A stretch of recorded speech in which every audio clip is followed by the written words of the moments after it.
Well, hi, everybody, and welcome back. And if you're just tuning in with me for the first time, it's so nice to meet you, and I am very glad you're here with me. I am your host, Heather Carey, nutritionist, chef, mom, and a woman who has been around the block with food. I want to open up about real food in relationship to health, weight, and our bodies so you can finally make peace with what you eat.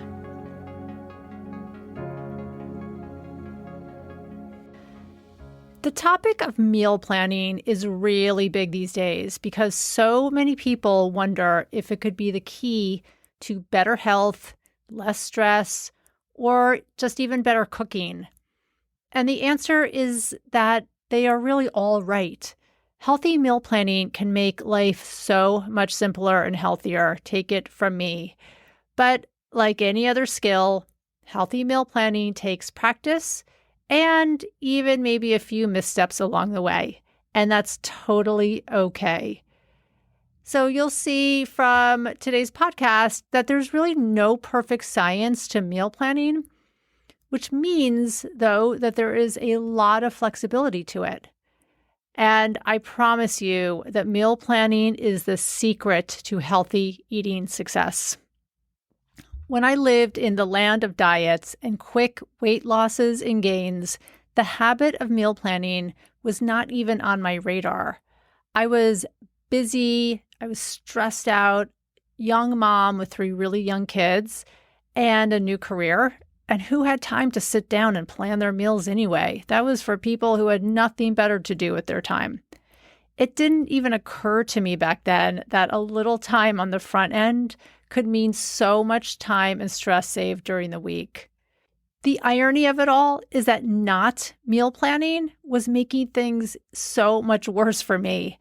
Not having a plan for the week or even the day led to so much unnecessary pressure and stress. Of course, my kids were eating well. I was making them homemade baby food with all organic fruits and vegetables. But me, I was consistently last on the list. Dinner was very often an afterthought, a quick scramble to cobble together something healthy-ish for dinner, or there was always takeout to fall back on. It clearly wasn't working for me. I knew how to eat well. I knew all about the foods. I had been to cooking school for health supportive cooking. But when you're in the habit of putting yourself last or worrying about everyone before you, you ultimately end up suffering. So even though I'm a nutritionist, my needs were consistently coming last. And by the time I was trying to figure out dinner for myself at the end of the day, I was exhausted and just done for the day. Being consistent with meal planning changed everything for me. Knowing what I'm going to eat on a weekly and even daily basis takes the guesswork and stress out of what's for dinner every single night. It prevents you from falling back on takeout and restaurants that are not your best and healthiest options, and it stops you from wondering what's in your food, what ingredients they're adding in. You become more in control of your meals. If you are cooking for others and making an entirely different meal for yourself, let's stop that right now. Meal planning says, I am making one dinner for everybody, no questions asked. Meal planning allows for creativity so you can make dishes that everyone will actually enjoy. Now, I've taught a lot of people how to meal plan, and there are a few misconceptions that consistently creep up that I just want to get out of the way before we dive into the nitty-gritty of meal planning. Some people believe that healthy eating means spending more on designer type foods, all organic, or just obscure ingredients. The truth is, meal planning makes healthy eating much more affordable and simple. So if you consider, for example, the price for a package of dried beans, that's about $1. Or vegetables in season. If you go to the farmer's market right now, you can get food for almost a song. You are so much better off cooking than even ordering in a pizza. Another thing is that meal planning does not have to be overcomplicated. So if you find yourself just getting overwhelmed with those binders full of recipes that you've ripped out of magazines or complicated apps that you've downloaded onto your phone, just realize that meal planning can be as simple as a pen, a piece of paper, and a few of your favorite recipes. The plan is yours to personalize, not someone else's that you saw on Instagram or something that just would feel completely unattainable. And finally, meal planning does not mean being a slave to your kitchen. I love to cook. I don't want to be in my kitchen 8 hours a day. I've got other things to do to live my life for. So when you organize yourself with your meal plan, it ends up saving you so much time for all of those other important things. So let's talk about what meal planning is. Basically, meal planning means selecting recipes, writing them down on the days you will cook them, shopping for the ingredients, and preparing the recipes. That's basically it. It's a system for organizing what you and your family will eat for the week, and it can be very individual. It can be as simple as working with your schedule, your lifestyle, your time, and your energy. A couple other things. Meal planning is a way to take the guesswork out of what's for dinner every single night so that you do not fall back on takeout and fast food. Unless that's part of your plan, and it certainly can be, but it doesn't have to be. When you're mindful about what goes into the plan, a meal plan will ensure that you eat a variety of foods, especially fruits and vegetables every week. The act of just writing down the plan will make you more aware of what you are eating. And mindful eating, if you have heard me talk about this, is one of the key habits to cultivate when we're losing weight and eating healthier. And then one of my personal favorites and reasons to meal plan is my precious time. Meal planning at the beginning of the weekends ends up saving you so much time during the week, I promise. You know exactly what you are eating, and you have already shopped for it. It's like magic. So before we even start to dive into meal planning, we first need to know what to eat to create a healthy meal plan. Now, I've talked a little bit here and there through other podcasts. In case you haven't listened to them, feel free to go back and take a listen. But we're going to do a little review here. And, first to say that the internet and social media have led to so much confusion around food that the stress over what to eat is real. I get it. As a nutritionist, I want to inform you about all the healthy, delicious foods that you could and should add into your days. I understand we all have different dietary and health needs. We all have different preferences around food. You may have certain goals, such as losing weight. So again, this is very individual for everyone who is starting to meal plan. But no matter how you choose to eat, there are always a few basics to healthy eating. And I thought we would just have a little review and share those today so that meal planning can become even easier. Once you have an idea of the best way to eat, it becomes so much simpler to put together the plan, go grocery shopping, so that you are not wasting time and then putting it all into action in your kitchen. Okay, so I'm going to get a little bit sciencey here and just talk about what research has shown to be the best way to eat for most of us. I love using the concept of balance on our plates. I'm going to go into another podcast episode soon and just get really deep dived into this concept of balance. But today, we're going to just talk about balance on our plates when we're thinking about how to eat. So I want you to just pause whatever you're doing for a second and take a little visualization with me. Visualize your next meal, and maybe that's dinner, and think about the plate you are eating on.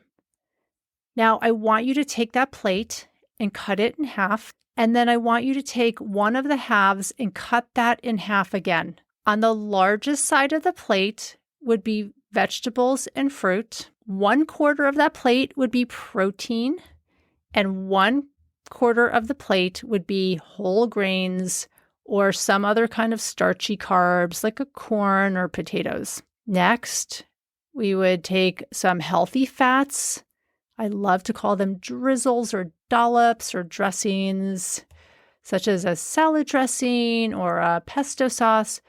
And we would use that to flavor our food in a small quantity. And then, of course, we would be sure to drink plenty of water. Now, the concept of a plate can be confusing because we don't always eat on a plate, right? Sometimes we eat a soup, or sometimes we eat a stir fry. Sometimes it is just traditional meat and potatoes with some vegetables.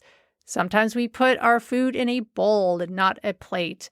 But I hope that you get the point. So whether or not it is a soup, it is a stir fry, take a moment to just use your imagination and visualize. Look at your plate and say, are there enough fruits and vegetables on this plate?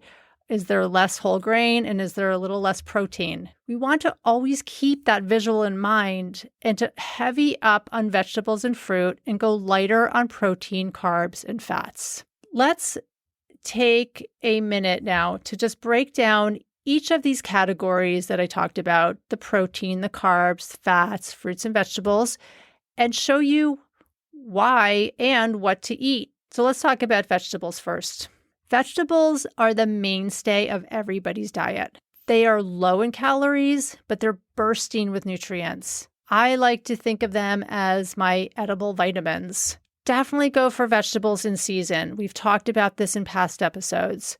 They just taste better. You'll want to emphasize dark leafy green vegetables such as kale and collards and Swiss chard, spinach, cruciferous vegetables such as broccoli, cabbage, Brussels sprouts, red peppers, carrots. The list goes on. Eat a variety of colors. Eat a variety of vegetables just to ensure that you're getting all the nutrients you need. Vegetables have different types of phytonutrients, vitamins, and minerals in them. So picking out different colors can help ensure that. The same goes with fruit. There's been a trend on the internet lately, or for a little while, if you have not heard this, that fruit might be bad for us or that is too high in sugar. I get this question asked of me a lot. Is fruit bad for me? And I am here to tell you that this is just not true. Fruit has a minuscule amount of sugar, so do not fear fruit. We don't want to be drinking fruit juice that is all of that sugar with all of the healthy fiber removed, but we do want to eat fruit. It has its own vitamins, minerals, and phytonutrients in it. So it's the same as vegetables. Be sure to eat a variety. Be sure to eat a rainbow and eat in season. So I want to talk about whole grains, which is another food group that gets a bad rap. To start off, we want to make sure that we are emphasizing whole grains. Whole grains are the grains before they get fully broken down and processed. So we want to stay away from the white products, white flour, candy, cupcakes, anything with refined flours in it, and stick with whole wheat, quinoa, farro, wild rice, things like that. Whole grains are so good for brain health, so good for heart health. They stabilize your energy and your moods. They are high in fiber. Let's drop the whole grains are just not good for us rhetoric and add them into your diet, but make sure you keep them whole. Next up, we want to talk about lean proteins. Proteins should come from a combination of animal and plant sources. You could go all animal if you wanted to. You could go all plant. But I think the best way to ensure nutrients is to go from a variety of plant and animal sources. Protein builds muscle. It helps with energy. It helps with a whole host of essential body functioning. The best sources for you are beans, black beans, kidney beans, soybeans, lentils, tofu.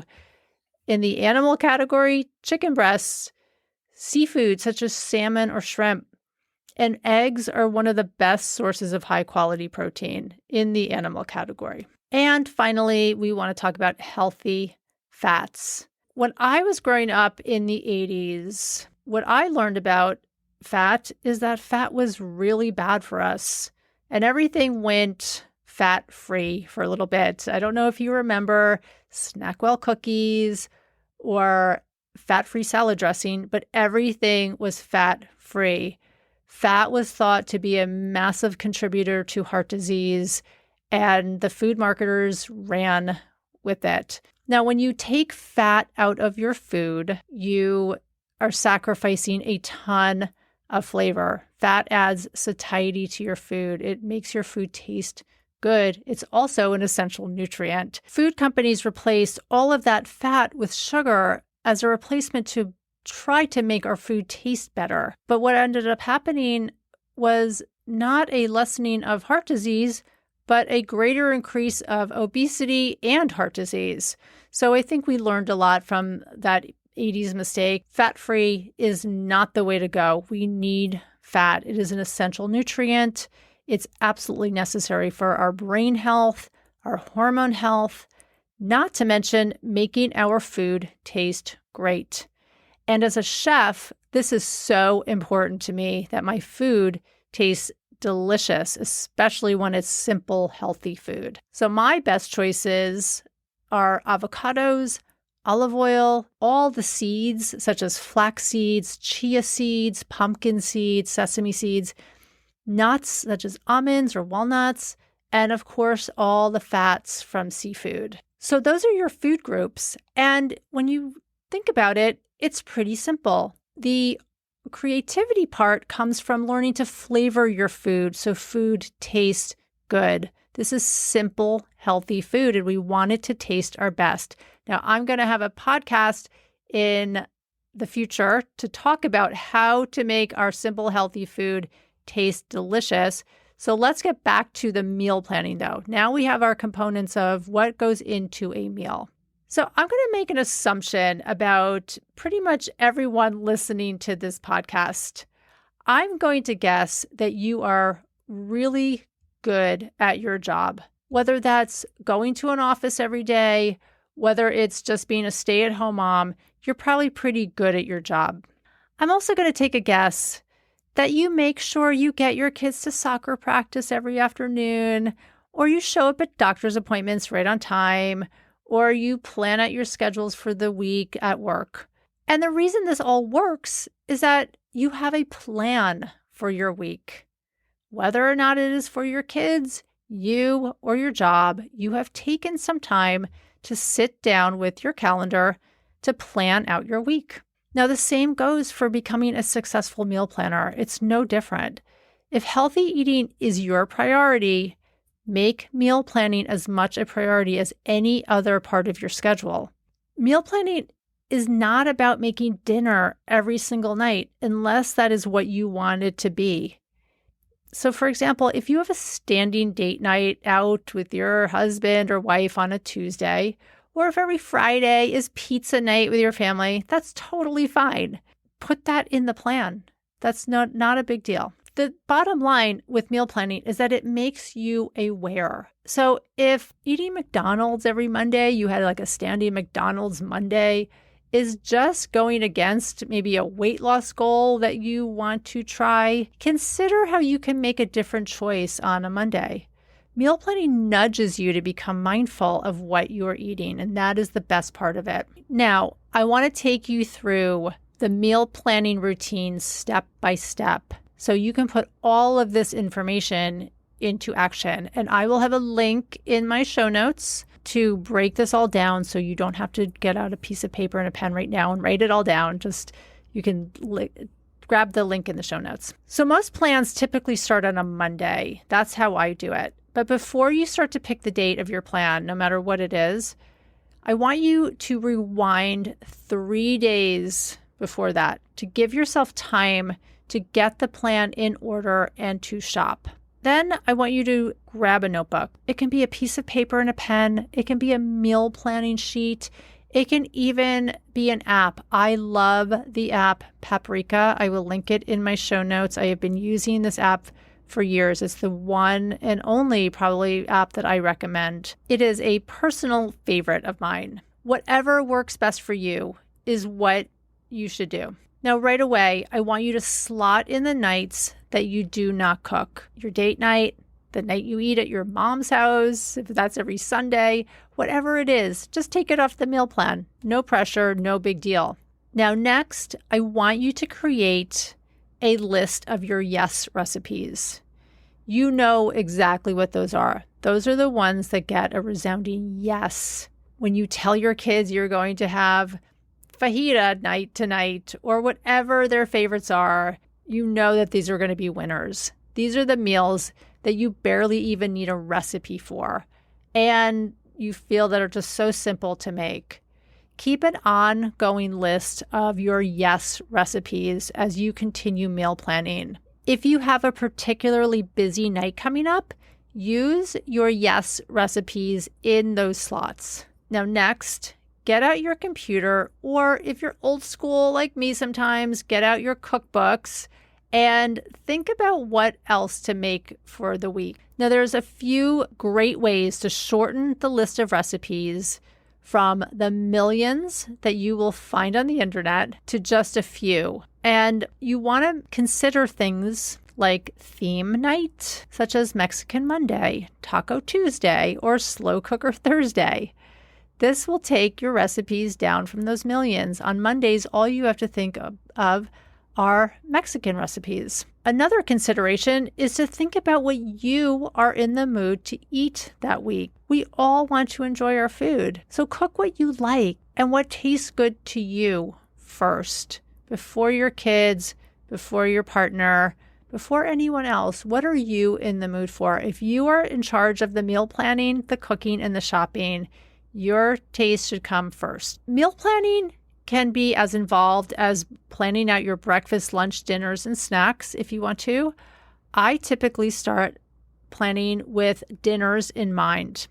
This meal seems to be the most complicated and needs the most thought. Also, for me, to take the stress out of lunch, I almost always turn last night's dinner into next day's lunch. I don't mind leftovers. My husband doesn't mind leftovers, and we're good with that. It's the cook once, eat twice frame of mind, and it really helps take the guesswork out of what I'm going to have for lunch every day. My breakfasts are simple.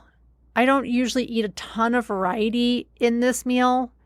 I am eating something with oatmeal or yogurt as the base, adding in that concept of balance. I'm adding in fruit, nuts, and seeds, and it doesn't have to take much guesswork or planning. And finally, we should never forget about the importance of healthy snacks if you are a snacker. We want our snacks to be just as healthy as our meals. So if snacks are important to you, add those in there as well. Next week, I'm going to do part 2 of my meal planning segment to talk about meal planning when you are insanely busy, because I understand life gets in the way. So stay tuned for that. That's a different sort of meal planning. It's not as this traditional meal planning, but it is equally as easy and effective. Okay, we now know what to eat. We have thought about our week. We have made the plan, and we have our recipes. And now we are ready for the next step, which is to go grocery shopping.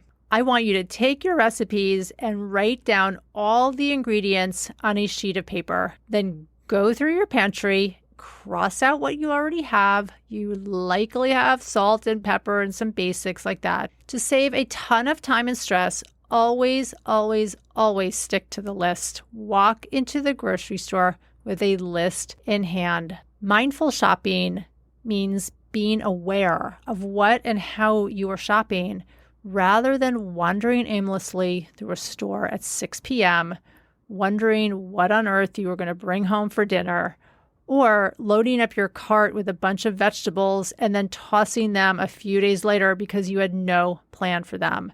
I've been there. I've done it. It's stressful. I don't like it. So take it from me, sticking to the list saves you tons of time and tons of stress and tons of money. A few more tips. Be sure to pick produce that is in season because not only does it taste better, but it's cheaper. And motivate yourself by realizing that any cooking you do at home is much healthier than takeout. Now, the thought of meal planning can get you excited to start, but if you are new to cooking or need to revisit your skills, try to stay in your comfort zone for a little while rather than what I call the delusional zone, which is where we might think we are Julia Child, but really we've only had practice making pasta and a jar of sauce, or you're just used to using a microwave to heat things up. The point is to ease in. I want you to be totally open to trying some new recipes, but I also want this to be successful for you.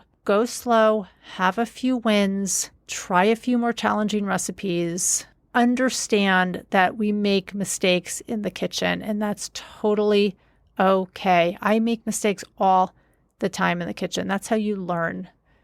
And a good rule of thumb to just avoid burnout is to plan for the following week on a Friday, shop on a Saturday, and prep on a Sunday if you don't want to do it all in one shot. And I talked about that earlier, about giving yourself whatever day the plan starts, backing up 3 days to give yourself some time. I know we went through meal planning 101 pretty quickly, but I want you to feel like meal planning is a real benefit to you rather than a detriment. You want to keep in mind why it is worth it. So I'm going to give you a couple of reminders just to sum up. Meal planning saves you a ton of time in the long run. A little time at the beginning of the week when you're sitting down and thinking about your week and planning out your recipes and writing things down might feel like it takes away from something else you'd rather be doing, but trust me on this, it saves you a ton of time during the week.